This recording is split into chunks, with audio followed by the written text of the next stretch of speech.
What Mandela effect fucked you up the most? My elementary school janitor. The big game we played as kids was called wall ball, which basically involved bouncing a tennis ball off a brick wall.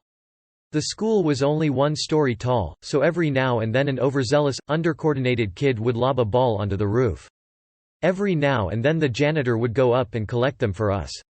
A few times, he actually had kids go up and help him. He was always super cool and would even hand out candy on holidays. Fast forward to my early teens and a few of us were looking to make money over the summer. One opportunity was to be a janitor for one of the elementary schools in our town, so I applied to my old school. I asked if I'd be working for old janitor and they told me there was nobody by that name working there. I asked if he had quit or retired and they swore it had been new janitor for the last 10+ years. The lady interviewing me had been there since I was in elementary school too. I asked my parents about this, and they had no idea who I was talking about, but they did remember new janitor. All of my friends remembered this guy vividly, yet their parents and even the one kid's older sister denied it. Maybe it's the Mandela effect, but I think it's more likely them gaslighting us. Or he died horribly and they're all covering it up. One of those roof-throwing kids hit him while he was up there and he fell off, like a video game boss. Why am I writing fanfic of a random Reddit post? Or he was a pedophile who dressed up like a janitor.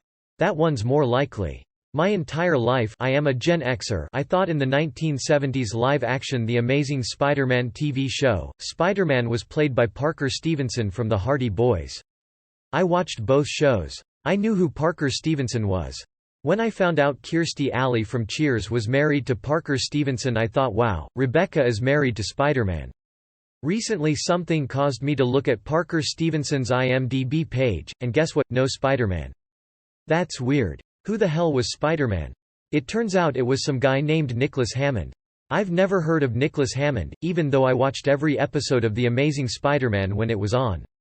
Okay, Parker Stevenson, Peter Parker, I just got confused. But, I googled Parker Stevenson Spider-Man and found this, on an episode of Friends, they were talking about who was on their freebie list and the following exchange took place: Rachel, oh, I don't know, I guess, Chris O'Donnell, John F. Kennedy Jr., Daniel Day-Lewis, Sting, and Parker Stevenson. Ross, Spider-Man? Rachel, Hardy Boy. Chandler, Peter Parker. Ross, thank you. I'm not the only one. Edit, fixed the inexcusable lack of hyphen in the last Spider-Man. My apologies to all. Shaggy from Scooby-Doo does not have an Adam's apple. I remember him having one.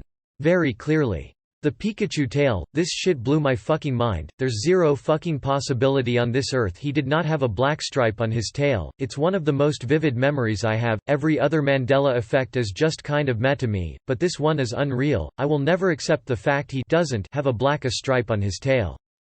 I have a visible scar on my big toe from an accident when I was a kid. This caused the nail to grow weird and deformed. The thing is, I could swear it's my right foot big toe that it happened to. It changed sides at least 5 times throughout my life, but it's been left foot for about 5 years now.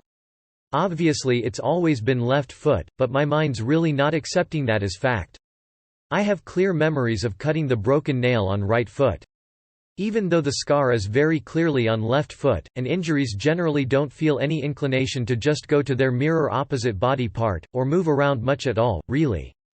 It hasn't happened yet, but in about 10 years everyone is going to swear to God that the thing they cooked with all the time was called an Insta-Pot. Hannibal never said, "Hello Clarice." I swear Larry King died like 10 years ago. I swear that the first Hunger Games movie had a kid that jumped off the podium early and blew up. I have such a clear memory of it in the cinema, and so do others I've spoken to, but it never happened. Still gets me. It definitely happened in the book, but I don't think it happens in the movie. Fruit of the Loom logo. Apparently it doesn't have a cornucopia, and it never did. Fucking bullshit if you ask me. The Disney one with Tinker Bell dotting the I in Disney. It's real. I think I only saw it on 2 VHSs that my family owned, but it's real. I had a close call with Sock'em Boppers. They actually were called Sock'em Boppers but changed the name to Soccer Boppers to avoid a lawsuit with Mattel. This is the weirdest one to me because I'm pretty sure I learned what a cornucopia was from the Fruit of the Loom logo. When I was told it didn't have a cornucopia, I was kind of lost. I know as a child I remember commercials and old shirts with it. Even the underwear they are famous for. I have loved Star Wars since I was a little kid in the 70s. I learned like 3 weeks ago that C-3PO has always had one silver leg. I always thought he was all gold except for the red arm in TFA. What? I swear he was all gold. Apollo 13 because I always remembered the movie quote to be, "Houston, we have a problem." And it is, wait for the creepy part, but I was on the Mandela sub and people were freaking out that the quote is now, "Houston, we've had a problem." But they remember it as, "we have." Just like I remembered it. So I went to YouTube and I played that part of the movie heard, "Houston, we've had a problem." And I thought, damn. I was wrong this whole time. I guess my memory isn't as good as I thought. But fast forward a week or two and people were back to saying it's "we have a problem" again. So I looked it up and it was "we have a problem" in the video. Just like I thought it was to begin with, even though I had heard it differently just a little bit before. Remembering something wrong once and being shocked is pretty creepy, but having it flip back is just way creepier. This one is the craziest to me because I had the exact same experience and have seen other people claiming they experienced it too. What the hell is going on? I don't care what the books say, it's Berenstain Bears. Get out of here with that Berenstain crap.